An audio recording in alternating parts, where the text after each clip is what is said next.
इकडे आझाद मैदानात विनाअनुदानित शिक्षकांचं आंदोलन सुरू आहे। शरद पवारांनी या आंदोलनाला पाठिंबा दिलाय।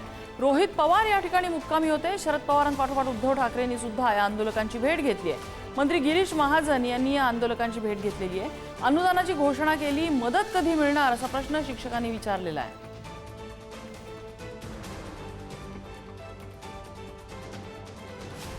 शिक्षकांनी ठिय्या आंदोलन केले आणि त्याला आता विविध राजकीय पक्षांनी पाठिंबा दिलेला आहे। शरद पवारांच्या राष्ट्रवादीने त्यांना पाठिंबा दिलाय।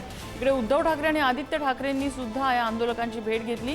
सरकारकडून गिरीश महाजन येऊन सुद्धा आंदोलकांची भेट घेऊन गेलेले आहेत। फटक्याच्या नंतर त्या संबंधीची पूर्ण तरतूद करून याबद्दल लोकांना न्याय देण्याची जबाबदारी सरकारला टाळता येणार नाही। आणि आज तुम्ही गेले काही दिवसापासून यासाठी संघर्ष करताय। राज्यकर्त्यांना माझी विनंती आहे की शिक्षक नवी पिढी घडवणारा घटक आज पावसामध्ये चिखलामध्ये इथं बसतो आणि ती वेळ तिथे येते हे लहान असताना सोडवणार नाही। आम्हाला जो भूमिपुत्र आहे, मराठी माणूस आहे, त्याला चिरडून टाकण्याचा विडा या दिल्लीच्या गुलामाने इथे घेतलेला आहे। आणि आपण सगळे मिळून जर का एकवटलो तर याने एकच धडा असा शिकूया की पुन्हा हे वळवळ करायला महाराष्ट्रामध्ये शिल्लक राहणार नाही। मी तुम्हाला मुद्दामून तुमचं कौतुक करायला आलो की तुम्ही एकजुटीने इकडे आलेला आहात।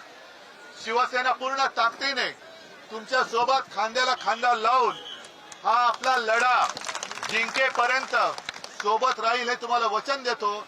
आदरणीय जयंत पाटील साहेबांना हे पण ज्ञात आहे, किंबहुना आता जे कोण या विषयाच्या संदर्भात बोलू इच्छित असतील आणि तुम्ही जे सांगितलं की माननीय चीफ जस्टिस साहेबांनी अध्यक्ष महोदयांना एम्पॉवर केलेलं आहे, तर शेवटी आपला देश नियम कायदा घटनेवर चालतो।